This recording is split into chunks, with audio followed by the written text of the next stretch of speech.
Dad laughed in my face. His voice cut through me like glass. "You'll never step foot in our resorts." That moment burned into me a scar I carried for years. But the night I finally stood on my own ground, I called security, canceled his VIP access, and watched as his keycard flashed red. That was the night the power shifted, and I realized blood doesn't always mean loyalty. I'm Evan Carter, and this is the story of how being shut out of my own family's empire forced me to build one of my own. Before I share my story, I'd love to know you are here with me and listening to me. Comment hi below or tell me where you're from. I love hearing how far my story reaches. Sometimes knowing someone is there makes all the difference. Thank you. And now, let me tell you everything. And if this story resonates, please subscribe to the channel. It means more than you know. It tells me I'm not shouting my pain into the void, but sharing it with people who care. I grew up in Seabreeze Harbor Resort, the aging beachfront property my family ran in Port Bell, South Carolina. My childhood was filled with the sound of rolling suitcases across the tiled floors, the tang of chlorine rising from the pool, and the salt-heavy air of the Atlantic drifting through every open window. Guests came and went like tides, and I was always there in the background absorbing everything without being asked. My father, Richard Carter, believed the resort's heartbeat could only be passed down to one heir. He chose my older brother, Derek Carter. I remember how Richard Carter used to walk the halls with Derek Carter at his side, his hand firm on my brother's shoulder as he whispered lessons about occupancy rates, revenue per room, or how to charm high-paying guests.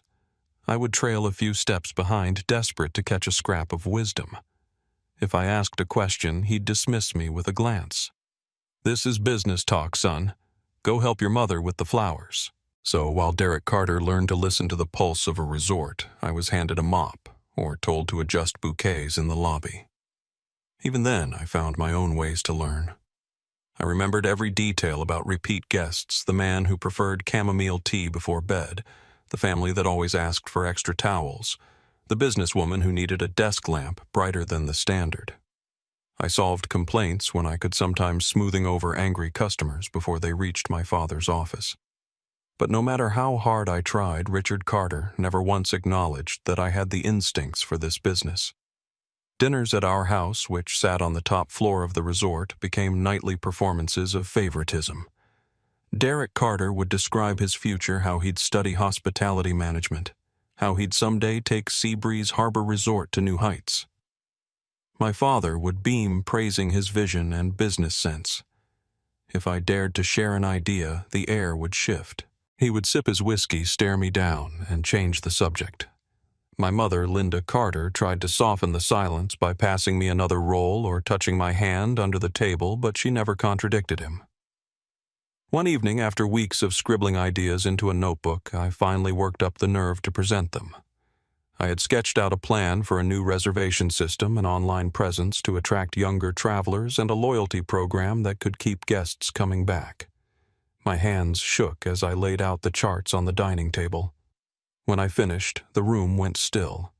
For a heartbeat, I thought I had impressed him. Then Richard Carter's laugh exploded sharp and dismissive. "Websites and cards. That's fluff. Evan, resorts are about clean rooms and decent service, not gimmicks." His words cut deeper than I expected, but it was what came next that marked me. He leaned across the table, his eyes cold. "You will never step foot in our resorts. Not as an owner, not as a leader. That's Derek Carter's legacy, not yours." The silence afterward roared louder than the ocean outside. I excused myself, retreating to the window of my small upstairs room. Beyond the glass, the waves rose and broke under the moonlight, relentless, uncaring. My father's voice echoed inside me like a curse. From that night on, every ambition I carried was measured against those words. I stayed on, still working shifts at the front desk, but the weight of his rejection followed me everywhere. One night, while my father and Derek Carter entertained a wealthy couple with cocktails on the terrace, A storm knocked out the power across the property. Guests crowded the lobby, frustrated and restless. I scrambled, checking them in by flashlighting drinks, soothing tempers until the generators hummed back to life. By dawn, the crisis had passed. My father never mentioned my effort. Derek Carter bragged that he had kept the VIPs calm, though he had done nothing but sit at the bar with them. Days later, a letter arrived with my name printed in bold across the envelope. I slipped it open in the laundry room, heart pounding. Hudson State University School of Hospitality. I had been accepted with a scholarship that covered most of the tuition. It felt like the first door ever opening for me. I hid the letter beneath my mattress.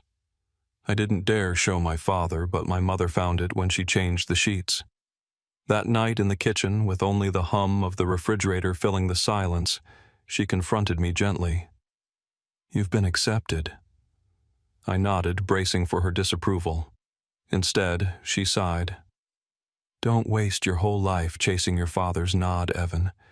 You'll never get it. Go find your own way." Her words steadied something in me. Still, the divide grew sharper.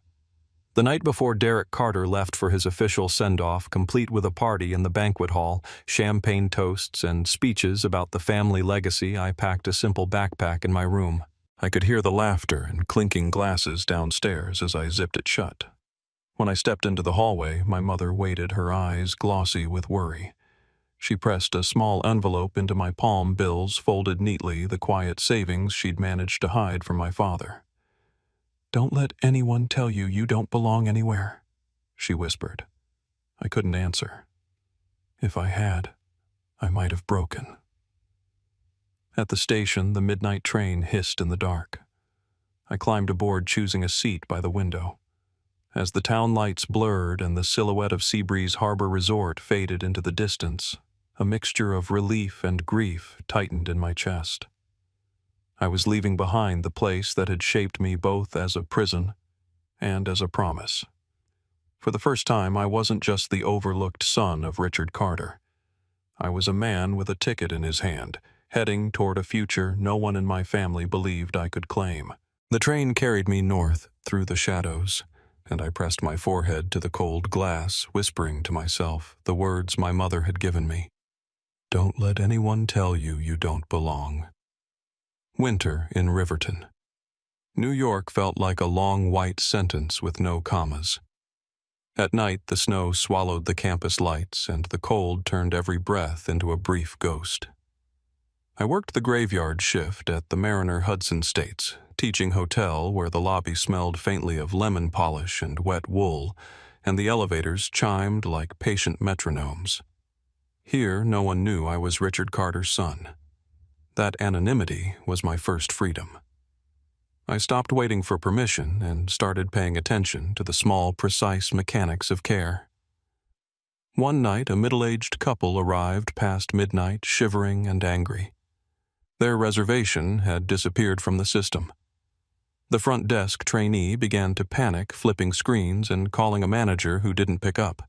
I asked the couple for 12 minutes, walked them to the fireplace with 2 mugs of peppermint tea, then slipped into the back office. There were patterns to mistakes and a language inside the software that revealed them if you listened. I found their booking misfiled under an in-house group code, released a blocked room, arranged a late checkout, and comped breakfast. When I returned with keys, their shoulders had lowered. The lobby felt warmer, though the fire hadn't changed. That was the first time Julian Parker really looked at me. He taught operations and ran the Mariner with a conductor's ear for tempo. He'd been everything from housekeeper to general manager in a Scandinavian boutique chain before academia. After the couple took the elevator, Julian Parker stepped out from a column where he'd been watching. "You didn't raise your voice," he said. "You didn't blame the system. You moved the problem out of their hands and into yours. That's the job." Julian Parker started lingering during my shifts. He'd lean against the marble and ask why I arranged the lobby seating the way I did or what story the daily arrivals list told. He had a file cabinet memory and a gentle ruthlessness about standards. Hotels aren't just business. Evan, he told me one snow-heavy dusk as we watched a bus of debate kids spill into the lobby. Their organized mercy people quit on themselves all the time out there. Our job is to remind them they still belong somewhere, even if it's just for a night. The words landed inside me like a pilot light. I said yes to everything he offered. Shadowing housekeeping audits, learning linen par levels, analyzing revenue displacement for group bookings, running drills for a fire alarm at 2 in the morning. He taught me that a perfect check-in script without authentic attention was as useless as a chandelier with burned bulbs. He rewired my instincts how to hear the difference between noise and signal, how to calculate value without turning humans into line items. I started to imagine a place of my own, a small hotel that used technology to amplify, not replace, the human touch. A modern refuge that still felt like a home you didn't have to apologize for entering. Recognition came in small increments. An email from a guest. A note from a conference planner who said I'd made chaos feel choreographed. A slot on a student leadership team. For the first time, what I did and what I believed matched. That was when life tightened its knot. Julian Parker missed a week of classes, then 2. The rumor settled before anyone said it out loud. He called me into his office on a wind-scraped afternoon blinds half drawn against the white glare. "Stage 3, he said, not bothering with softer words. "I won't be here when you graduate." Silence took everything off the shelves between us. He motioned for me to sit. "You've been waiting your whole life for a key from a man who welded his door shut," he said. "Stop rattling it. Build your own door with your own lock and then decide who gets to enter." He smiled like he was granting permission I didn't need. "Promise me you won't ask small men for big approval. Promise me you'll make a place where people can come in from the weather." He faded fast. The memorial was in the ballroom. Flowers on white linen. His favorite jazz record drifting through the chandeliers. Afterward, the department chair took me aside and handed me a thin envelope from Julian Parker's estate. In it was a letter of recommendation written like a map of who I already was and who I could become, and a check for $60,000 life insurance he had quietly arranged. I stood outside with the letter in my coat, the fog rising off the gorge like breath from a giant animal, and understood that grief can be both anchor and engine. I clenched the paper until the corners bit my palm. This at last was a beginning no one could take away. I kept Julian Parker's letter on my desk as I built spreadsheets that could hold both math and desire. 60,000 wasn't much in the language of real estate, but it was a lever. I spent weekends driving to towns with bones I liked. Old streets, stubborn histories, roofs that wanted rescuing. In Burlington, Vermont, a broker showed me Maple Ridge House, a Victorian relic with a porch that sagged like a tired sigh and a roof patched with the wrong shingles. The banister was carved by someone who believed wood could sing. The hallways smelled of dust and old lavender. The windows held a sliver of the Green Mountains like a promise. It was bankrupt. It was perfect. Every lender told me to look for a motel with drive-up rooms and low rehab costs. I heard them and bought Maple Ridge House. Anyway, Julian Parker's money went first. The rest came from a small business loan and every dollar I'd saved working through school. I slept on a mattress in a room with no trim while crews tore out mold and ancient wiring. During the day, I learned to speak contractor. At night, I wrote the concept document until the language felt like a handshake. A place where software remembers your name, but a human remembers your story. A lobby that changes light with the hour. Local art that isn't just decor, but orientation. Technology as a backstage orchestra. Hospitality as the melody. I inspected each room like a surgeon finger on the seam between old and new. We restored the heart pine floors instead of masking them. We kept the stair creak at the second step because it sounded like memory. I argued for custom lamps with warm cones of light because too many hotels forget that good reading is a kind of rest. I hired a tiny staff front desk housekeeping lead night auditor, a barista who could also plate small bites, and trained them myself. Hospitality is personal. I told them don't perform care, offer it. Don't say policy when what you mean is, I'm not listening. I wrote guidelines, then told them when to break them. We opened as the Rowan on a soft spring weekend with dogwoods blooming and a budget for marketing that barely existed. The newspapers didn't call. The travel magazine I admired passed. But guests found us. A photographer posted a sunrise shot of the lobby's arched window. A couple on a road trip filmed a room tour and called the bed dangerously comfortable.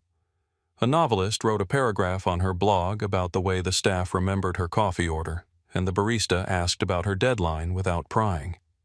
Bookings began to stack. Tuesday filled, then Thursday, then the stubborn Sundays. By month 4, we were running full most weekends and respectable midweek. The kind of curve that tells you you've tuned the instrument right. I didn't tell my father. I sent a short note to my mother with a photograph of the restored staircase and a line about how the floors glowed at golden hour. She called once, whispered, I was brave, and hung up when a door opened behind her. A week later, the phone rang at dawn. Richard Carter's voice came through flat and hot. You bought a ruin to embarrass me, he said. Is that it you opened this place? To prove a point.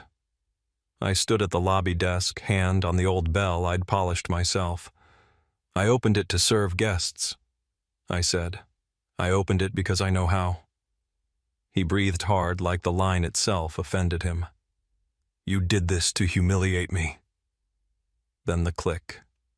It felt like being disowned a second time, except this time I had keys in my pocket. 3 days later, a colleague sent me an article about a new oceanfront property in Savannah, Georgia, overseen by Derek Carter. The photos were glossy, and the lobby was a cathedral to borrowed ideas. The review, though, was unkind in precise ways. Service inconsistent rooms, beautiful but impractical. A management team more focused on optics than experience. I didn't smile. I didn't gloat. I just felt the old architecture of our family shift again, as if the house we'd all been trapped in had tilted another degree. Emily Hart walked into the Rowan on a rainy Thursday wearing a navy coat and a mind you could hear working. She was an investor with a background in data and an instinct for pattern. She ordered a macchiato and a room for one night, then stayed 3. On her last morning, she asked for 12 minutes. You're running occupancy like a chain without feeling like one, she said, pointing at the dashboard I kept open on a tablet. You're using tech to make people more present, not less. That's rare. Have you thought about a second property? I had spreadsheets for 5 cities and a list of buildings that made my chest lift when I saw them. I told her yes. That night I walked the halls as the rain clicked softly against the windows and tried to name the emotion in my chest. It wasn't victory. It wasn't even relief. It was a quieter thing, like a room finally at the right temperature. Still, my father's words lived in the corners like a draft you can't find. Guests slept. The night auditor hummed. The espresso machine cooled its metal breath. I locked the front door and looked out at the street, at the wet shine on the pavement, at the modest sign with our new name. The shadow of who I'd been fell away another inch. The man left standing was the one who had chosen his own door and installed his own lock, and tomorrow he would open it again. The night I got the call, Boston, Massachusetts, was loud and glittering below me. Taxis sliding through the rain like yellow fish in a black river. I had just come back from a hospitality conference where I'd been asked to speak me the kid who used to be told to refill ice buckets and stay out of the way. The moment was supposed to be triumphant, but the number flashing on my phone froze me in place. Mom. She didn't call often. Not without warning. Not like this. Her voice came in tight as if she were holding her breath between every word. It's Seabreeze Harbor Resort, she said. We're drowning.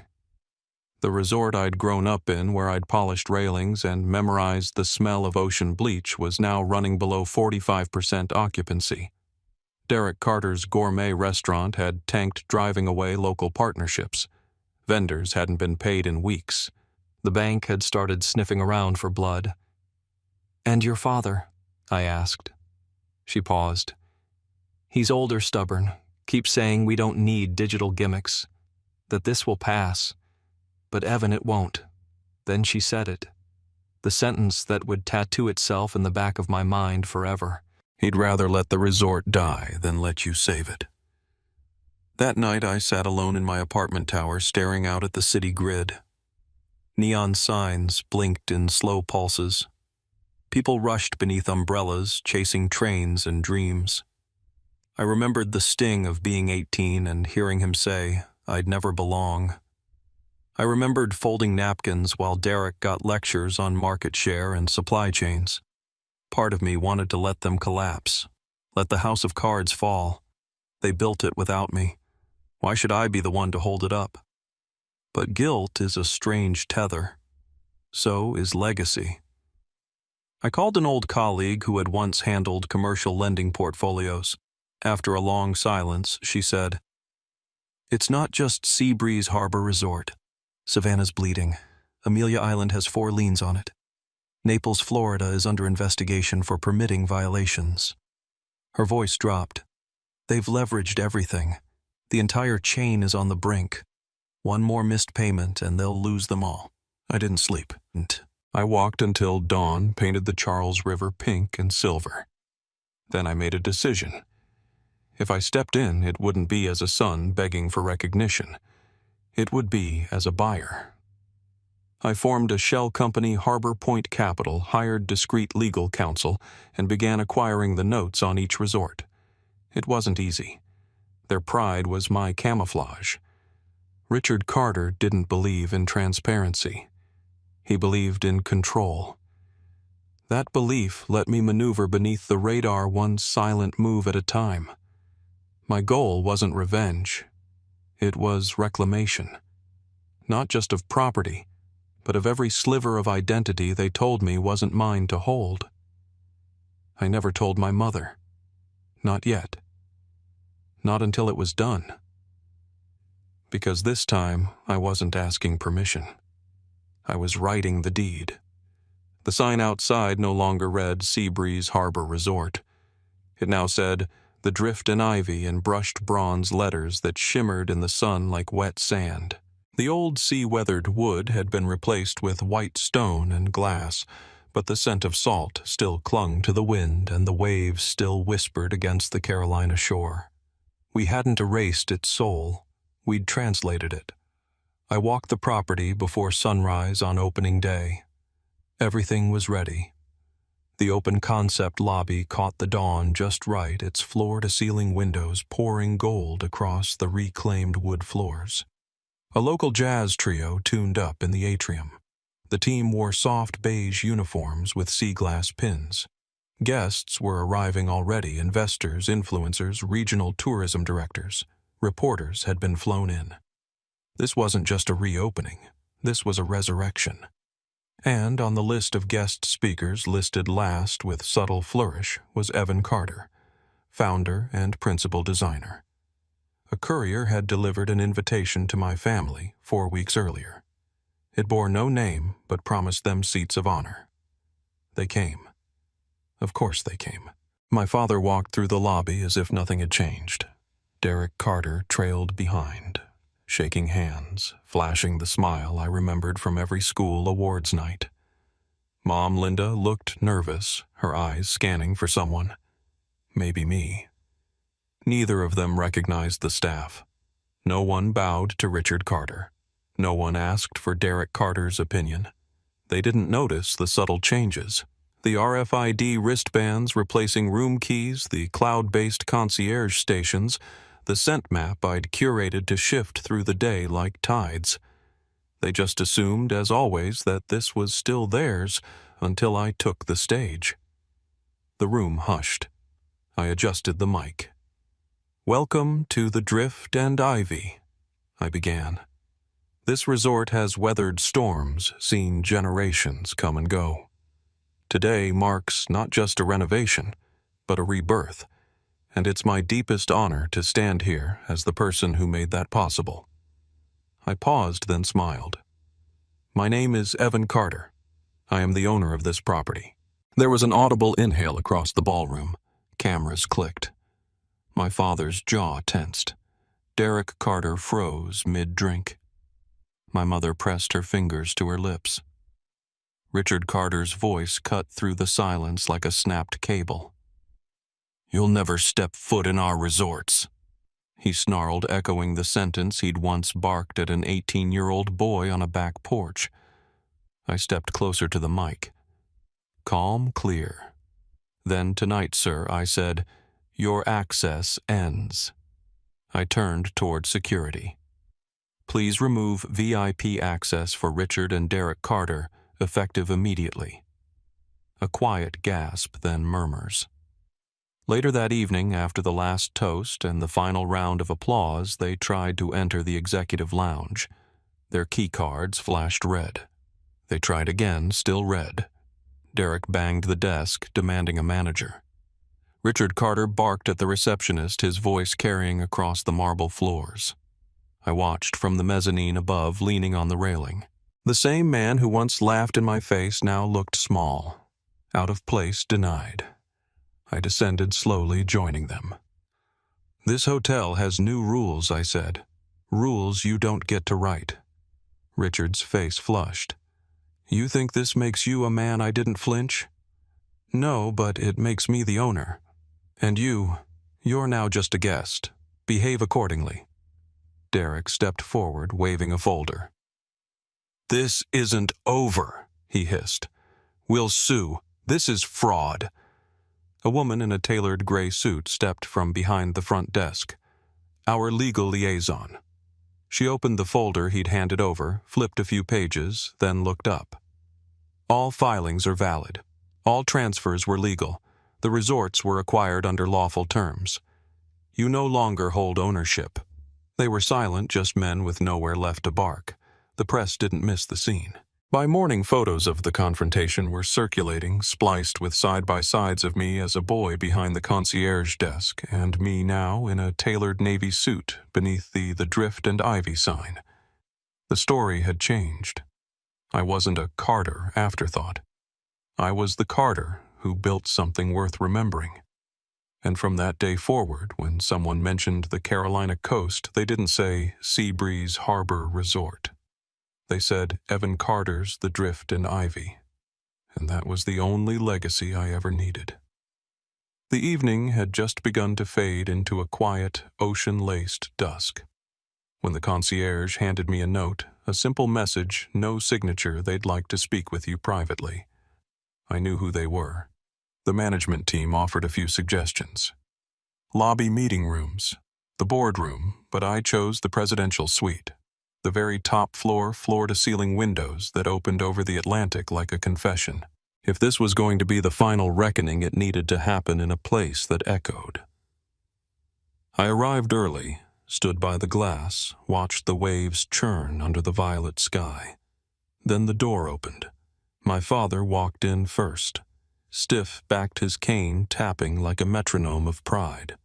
He didn't greet me, just went straight to the window and stared out, hands clasped behind him. Derek followed, his tie already loosened like he owned the place. My mother Linda came in last, quiet as ever, clutching her bag like a shield. No one sat. "You humiliated me," my father said without turning around. "That was your goal, wasn't it? You waited all these years just to make a scene." My jaw clenched. If saving this resort from your bankruptcy was a humiliation, then yes, I achieved it. He turned then. His face was red, but his eyes were cold. "You could have offered help. You could have come to me like a man." "I did once. You laughed in my face." Derek scoffed and slammed a palm against the dining table. "This whole takeover was a theft. You tricked us. You ran the numbers into the ground, Derek," I said, cutting him off. "You leveraged the properties against a vanity restaurant project you never finished. I paid off your debts. I stabilized every resort. You didn't get blindsided. You signed. All of you did." My father stepped forward, eyes blazing. "You may own the paperwork, but you'll never own the soul of this place." I looked at him, really looked. His skin was looser, his voice less steady, but the cruelty was still intact. That sentence wasn't about business. It was about control. "I don't need your soul," I said quietly. "I gave this resort a new one that breathes, not one that chokes." Silence. Then Derek leaned in toward our father, muttering just loud enough for me to hear. "We should go public. Flip the story. Paint him as the betrayer." I stiffened. That wasn't pride talking. That was poison. "You want to destroy everything just because you lost?" I asked him. "You'd rather burn the family name to the ground than see me succeed." He said nothing. I turned to my mother. Her lips were trembling, her eyes caught between the men she loved and the man she'd watched grow without them. "I invited you here," I said, "because I hoped maybe we could begin again." My father laughed bitter. "You think buying a few buildings gives you the right to lecture me?" "No," I said, "but it gives me the right to protect what I've built." I reached into my pocket, pulled out 2 RFID keycards and placed them gently on the table. "These aren't access passes anymore. They're just keepsakes. You no longer hold power here. You're guests, that's all." I walked out, leaving them in silence. The ocean kept roaring just beyond the glass. But inside that suite, the only thing that echoed was the end of something that never truly began. In the days after the confrontation, I made the hard choices. The family's VIP privileges were fully revoked. They were allowed to stay at the villa near the garden as a courtesy, but not a single executive access remained. Their names were removed from all internal databases. The press caught wind, of course. It became a spectacle. Disowned son becomes hotel tycoon, locks out family at grand reopening, and perhaps for a moment that's what it was. Derek made good on his threat. He filed a civil suit accusing me of manipulation, fraud, and undue influence. But the court documents showed the truth: his signature on every contract, every loan default. The judge dismissed the case within 1 hearing. After that, he vanished. Someone told me he tried to open a seafood concept in Naples, Florida. It closed within months. By the next quarter, he was out of the industry. I didn't celebrate. I expanded.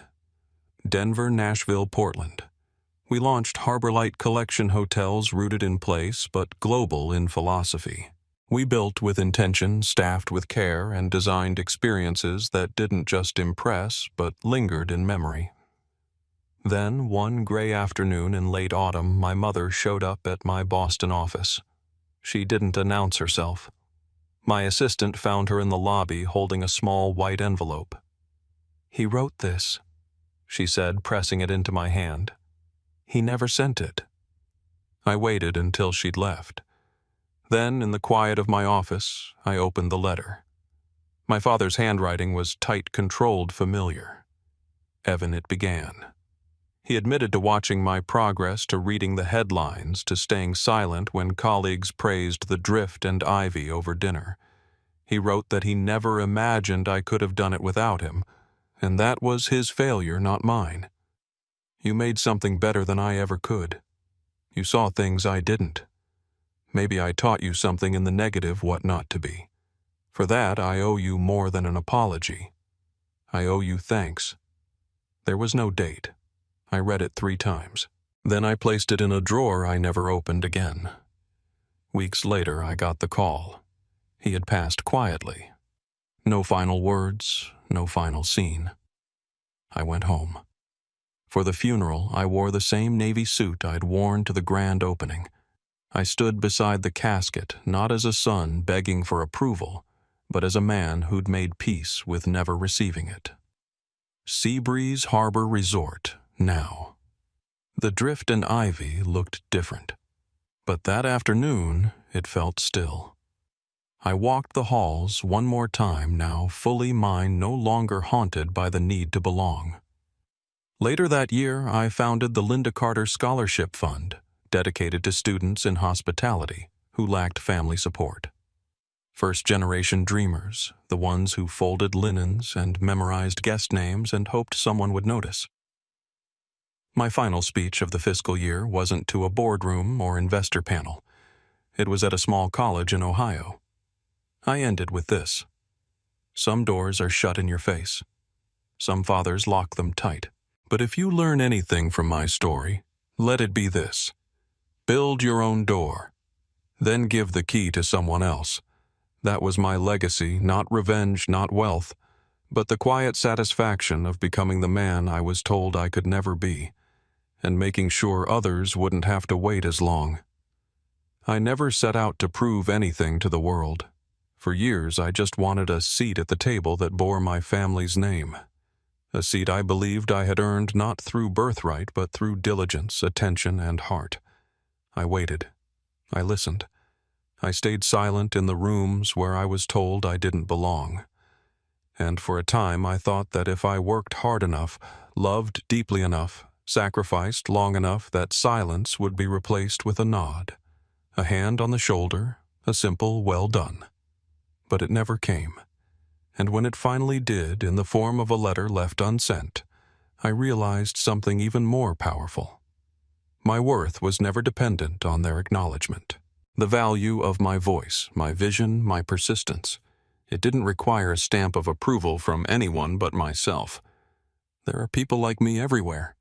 People who are told in subtle and brutal ways that they don't belong, that their ideas are too bold, their presence too inconvenient, their dreams too far-fetched. Sometimes the ones telling them that are strangers. Sometimes it's their own family. And that kind of rejection, when it comes from the people who are supposed to love you most, cuts deeper than we often admit. But it also does something else. It forces you to decide, will you shrink to fit the mold they've built for you, or will you risk everything to build a life on your own terms? I chose the latter not because I was fearless, but because I finally understood that the only way out of invisibility is through action, through showing up even when they want you gone, through speaking even when they don't listen, through creating even when they call it foolish. This story began with a boy standing at the edge of a resort he loved, told by his father he would never belong.